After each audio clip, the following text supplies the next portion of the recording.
तो उस समय की बात है जब अकबर मुगल सम्राट हुआ और अकबर ने क्या किया कि भारत में जितने भी मंदिर हैं,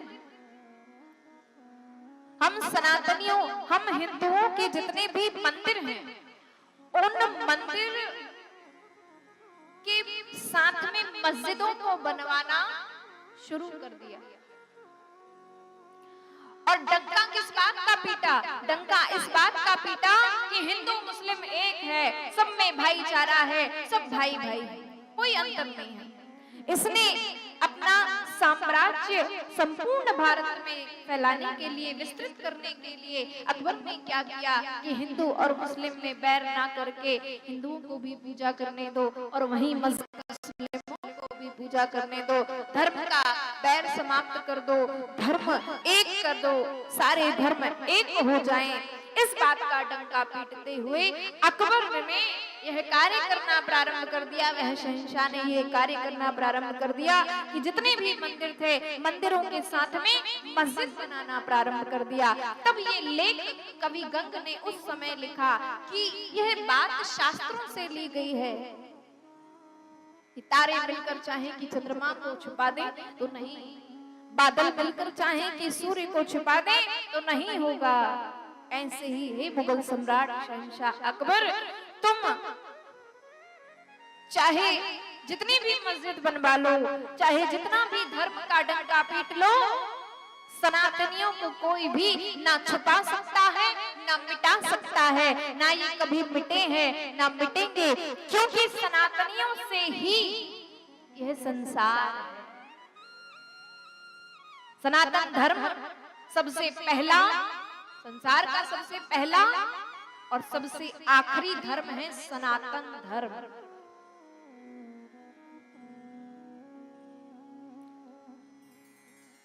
अनन्य धर्म इत्यादि बना दिए गए। ये भगवान ने तो केवल एक ही धर्म बनाया था, मानव का धर्म, इसके अलावा कोई धर्म नहीं था।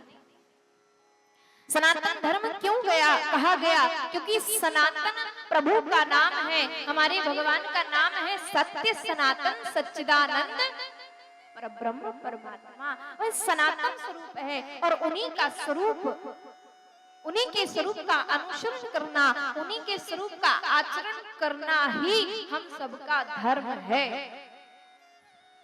अलग से कोई धर्म बनकर नहीं आया कि तुम हिंदू हो और ये मुस्लिम है,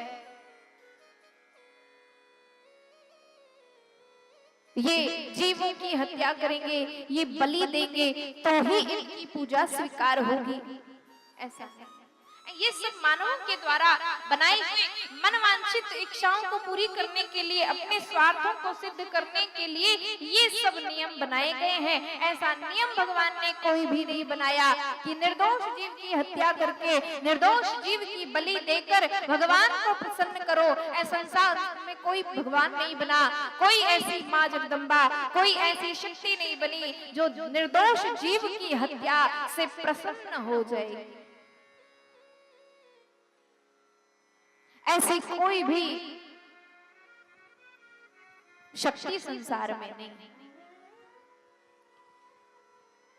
प्रपंच मात्र के लिए, अपने स्वार्थों को सिद्ध करने के लिए, अपनी इच्छाओं की पूर्ति करने के लिए, अपने आनंद के लिए और एक समय के प्रचलन को आगे बढ़ाने के लिए देखा देखी भेड़ चाल में हम चले जा रहे हैं। वहां किसी ने कभी कहा कि बलि देने से मां प्रसन्न हो जाती है, तो वही करते जा रहे हैं।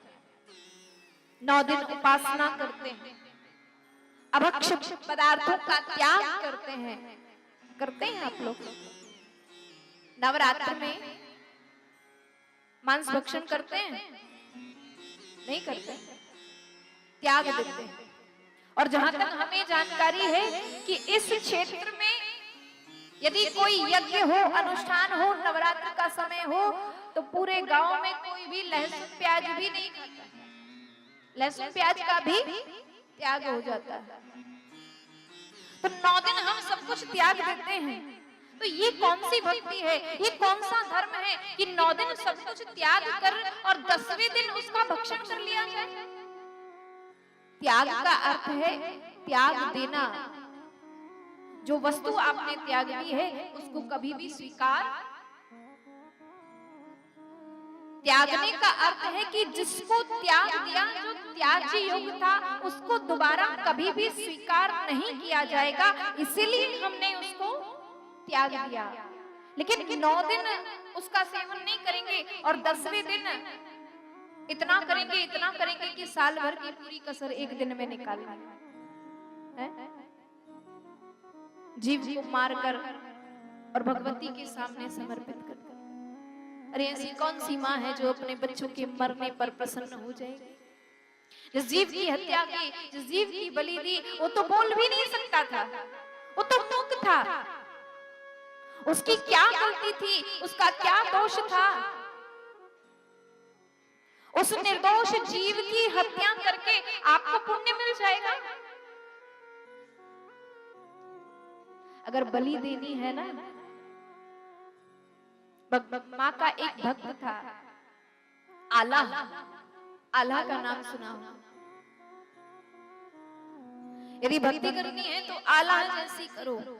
आल्हा ने जब माँ की भक्ति की तो किसी जीव की हत्या नहीं की, किसी बकरे को लाकर, किसी मुर्गे को लाकर माँ के सामने बलि नहीं चढ़ाई। इस आल्हा ने माँ के सामने अपना सिर काट कर रखा, अपना सिर काट कर रखा। ऐसे ही भक्त माँ जगदम्बा के विक्रमादित्य हुए। विक्रमादित्य ने भी अपना सिर काटकर माँ जगदम्बा के सामने रख दिया था। और जब अपना सिर काट कर रखा तो वह आदि शक्ति प्रसन्न होकर वह शीश पुनः धड़ पर रखकर विक्रमादित्य को जीवित कर देती है। माँ तो वह है। तो यदि बलि देनी है तो अपने अहंकार की, अपने क्रोध की, अपनी कामनाओं की बलि देना चाहिए। किसी जीव को मारने के लिए नहीं कहा, लेकिन फिर भी 9 दिन उपवास रखते हैं, माँ जगदम्बा को मनाते हैं। ये कौन सी रीति है कि 9 दिन इन अभक्ष्य वस्तुओं का हम त्याज्य कर देंगे और 10वें दिन उसको स्वीकार कर लेंगे। जो त्याज्य है वह सदैव के लिए त्याज्य है, उसे कभी भी स्वीकार नहीं किया जा सकता। त्याज्य वस्तुओं को भी जो स्वीकार कर लें, ऐसी सामर्थ्य तो केवल और केवल भगवान में ही है। किन्हीं कारणों के लिए, किसी कार्य को सिद्ध करने के लिए, भक्तों के कल्याण के लिए, संसार के कल्याण के लिए, कर्तुम अकर्तुम अन्यथा कर्तुम सर्व समर्थ प्रभु त्याज्य वस्तुओं को भी स्वीकार कर लिया करते हैं। परंतु हम मानवों को चाहिए कि जितना ज्यादा हो सके अभक्ष्य वस्तुओं का, अस्वीकार्य तत्वों का हम त्याग करें और त्याग करने के बाद सदैव के लिए त्याग करें। नहीं, फिर से वह दुर्गुण हमारे अंदर नहीं आना चाहिए। और नहीं कर सकते तो सबसे अच्छी बात, सब कुछ भगवान के चरणों में समर्पित कर दो।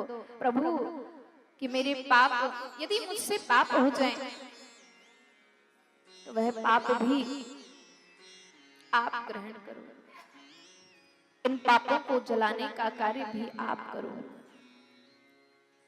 मेरे अंदर जो अहंकार है, इस अहंकार का भोजन भगवान आप करो। भगवान भोजन नहीं करते, भगवान भोग नहीं लगाते। आप अच्छा अच्छा भोग बनाकर, हलवा पूड़ी बनाकर लाते हो, भगवान को थाली सजाते हो, तो भगवान खाते हैं कभी? नहीं खाते। थाली दूर से दिखा दिए और कहा भगवान भोग लगाओ। और नवरात्र में तो यही स्थिति होती है। मंदिर में जो मूर्ति होती है तो जल चढ़ाने की प्रथा है कि प्रातः काल में उठकर आपके यहाँ है या नहीं, जल चढ़ाते हैं सुबह माँ भगवती को मूर्ति पर? नहीं। अच्छी बात। हमारे यहाँ यह प्रथा है कि नवरात्र जब तक होंगे, 9 दिन प्रातः काल में उठकर माँ भगवती को जल चढ़ाने की प्रथा। तो माताएं सभी मिलकर जल चढ़ाने जाती हैं, 9 दिन जल चढ़ाती हैं। इसका विशेष विधान है। मनवांछित फल की प्राप्ति होती है ऐसे 9 दिन पूजन करने से। लेकिन भक्ति इतनी बढ़ जाती है, माताओं की इतनी भक्ति बढ़ जाती है कि 9 दिन जल चढ़ाने के बाद जब नवमी के दिन जाती हैं पूजन करने, तो हलवा पूरी का भोग बनाकर ले जाती हैं, माँ को भोग दिखाती। और माँ ने जब ऐसे भोग नहीं पाया तो पूरी ले जाकर माँ के सिर पर रख दी। हलवा जो है अब भोग लगा रहे हैं और माँ प्रसाद नहीं पा रही तो मुंह पर लगा दिया। ऐसे भोग लगाकर एक मैया पूजन करके चली गई, फिर दूसरी आई तो फिर वही जल चढ़ा दिया, और फिर तीसरी आई तो फिर से मुंह पर हलवा लगाकर पूरी रखकर चली। भोग लगाने का अर्थ है कि भगवान को वह भोग दिखाकर उस प्रसाद को साक्षात जो देवी स्वरूप कन्याएं हैं उन कन्याओं को प्रसाद पवा दिया जाए। ये नियम है। कन्याओं को या जो भूखे हैं उनको भोजन करा दिया जाए। मूर्ति पर पूरी रखकर पानी डालकर बर्बाद करने से कोई अर्थ नहीं। भगवान भोग लगाते नहीं, भगवान केवल सुगंध लेते हैं। जब आप भोग की थाली लगाकर भगवान के सामने ले जाते हैं, उस समय भगवान हमारे अहंकार का भोजन करते हैं।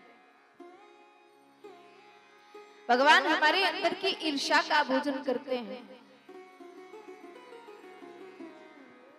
हमारे दुर्गुणों का भोजन भगवान करते हैं। जो भगवान की शरण में जाते हैं उन दुर्गुणों का दमन भगवान कर देते हैं। तो उनसे बस यही कहना है कि यदि मुझसे पाप हो